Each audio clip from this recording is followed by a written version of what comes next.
So I will start off by talking, as I said, about sort of the near-term prospects and some risks looking ahead to 2007, both from the global economy and also domestically, and then talk a bit about some of the longer-term challenges.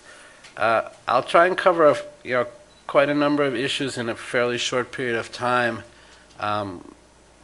Partly because I'm not entirely sure, what is of most interest to people out in the audience. But let's start with the near look and risks. This is the IMF's sort of official projections for Korea.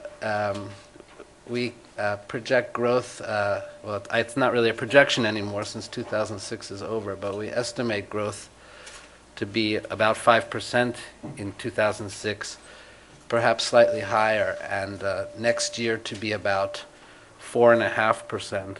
For Korea, we project growth, well, it's not really a projection anymore since 2006 is over, but we estimate growth to be about 5% in 2006, perhaps slightly higher, and next year to be about 4.5%. If they want to grow faster, they will need to raise their potential growth. It's not a matter of sort of cyclical changes in the economy, but more about the underlying structure. I mean, one analogy would be that this is about as fast as the Korean car can go. If they want to go faster, they need to have a different car. Overall, Korean exports have been pretty solid to the U.S. This red line, and you can see that up until very recently, exports were growing about 2-3% per quarter, which is about 10% per year. But in the last few quarters, last few months, we've seen a sharp drop in exports to the U.S. I should clarify, it's not that exports are declining, it's actually just that it's growing more slowly. So this is pointing to a deceleration, but not a sort of absolute decline. We estimated in our department at the IMF, very roughly, that a 1 percentage point decline in U.S. growth would lower Asian growth by about a little bit less than half a percentage point. So sort of that gives some very rough rule of thumb. But of course, it depends on a lot of factors. Economists love to say when they're asked a question that the answer is that it depends. So that's my answer here as well. There are estimates that, or projections that over the next 50 years or so, Korea will see additional spending needs just from their aging of their population of about 15% of GDP. This is really quite enormous by international standards, and even the G7 countries, which are also aging quite rapidly, the major industrial countries, the scale of the potential problem in Korea is quite large. Of course, it takes place over a number of years, but eventually will become quite large. I just note that this doesn't include any potential spending related to reunification, and that's of course potentially huge in some unknowable way. So I just wanted to abstract from that, but of course that could just add to the fiscal problem.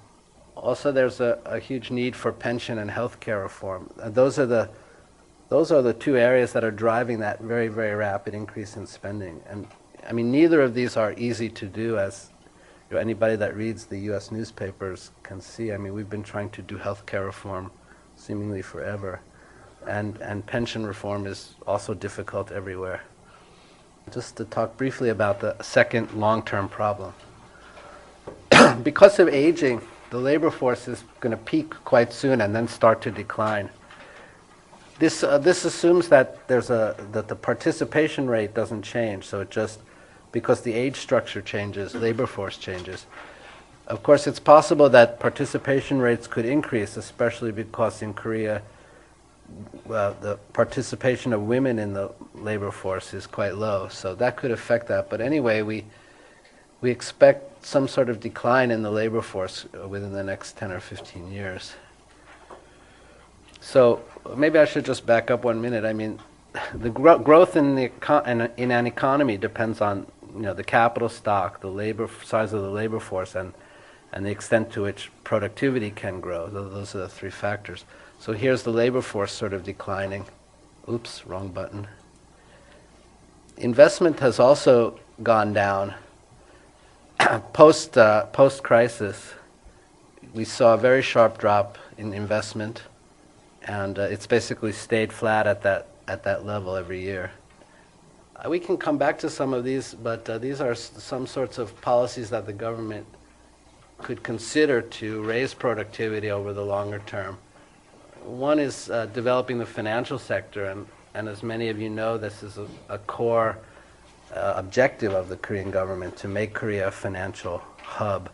That will directly affect growth potential because the financial sector is a big part of the economy, but also indirectly, if you have a more developed financial sector, you can sort of have more and more effective investment, and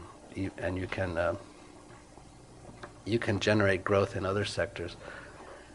So I've sort of tried to trace out some of the long-term challenges. I think they're quite daunting, but the last point that I wanted to make, so as not to end on a negative tone, is that, Korea faces challenges, but they've faced bigger challenges in the last 50 years, and they've overcome them. So I don't mean to paint a negative picture, but just to say that these challenges are out there, and the success of meeting these challenges will determine sort of the economic success of the country over the coming decades.